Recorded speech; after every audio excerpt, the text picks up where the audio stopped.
So I just parked my truck, and what happened to the sign? Where's this sign? You know, look at all these beauties. They look so well. I like how they look when they have big tires, you know? Like, look at this. That's ridiculous.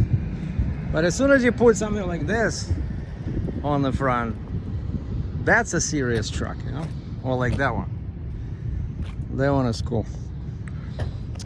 Just met my sales guy who sold me this truck at the end of 2017, and he's still here. I said, "You still here?" And he says, "Why is everybody asking me that?" I said, "Well, because when we were speccing this truck in November 2017, you told me you were leaving."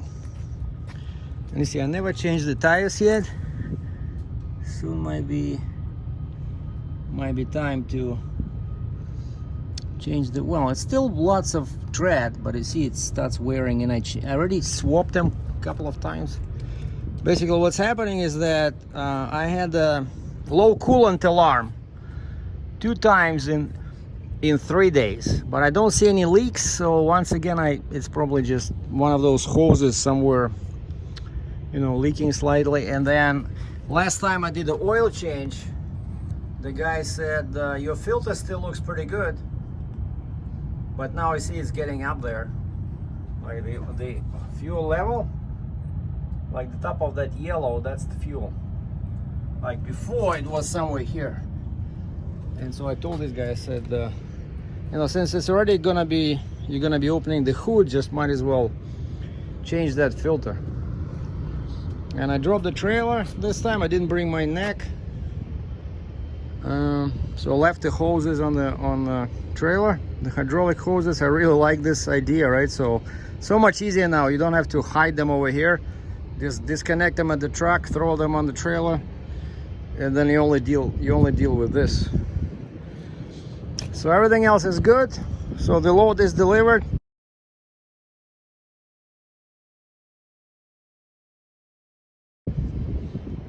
I should already have money in my account, even though I submitted the paperwork a bit late. I think it was like 10:30, where usually they want it by 10. But my rep from the factoring company said, no, it's okay. One invoice received for funding today. And they just told me that they might even put my truck in tomorrow in the shop. I said, no problem.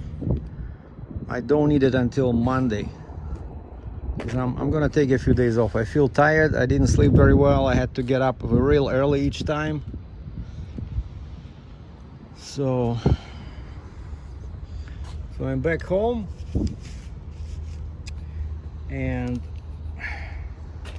so the plans for these few days are, I'm waiting for a package for my car. I'm installing some decals. They should arrive today. You know, decals, same idea as this, right? But nice ones, kind of like almost factory style. And I'll do a video about this Friday, because that was the earliest I could set up an appointment with the professional installer, because I want them to look nice. Like the decals themselves were $56 US, but shipping to Canada was $65 US. But what do you do? So that's gonna be installed Friday, and that's it. So now I'm just gonna call the Uber, and that's the key for my beautiful Dodge Challenger. So we're gonna do some zoom around town, and then start looking for a new load, hopefully for the next week and a couple of days. But for now I'm just gonna relax, take some time off, enjoy the money and the good weather. And here's something I caught on camera as I was leaving Peterborough, where I delivered that 980M. Here's something interesting to conclude this short video with. Thanks for watching. Take care.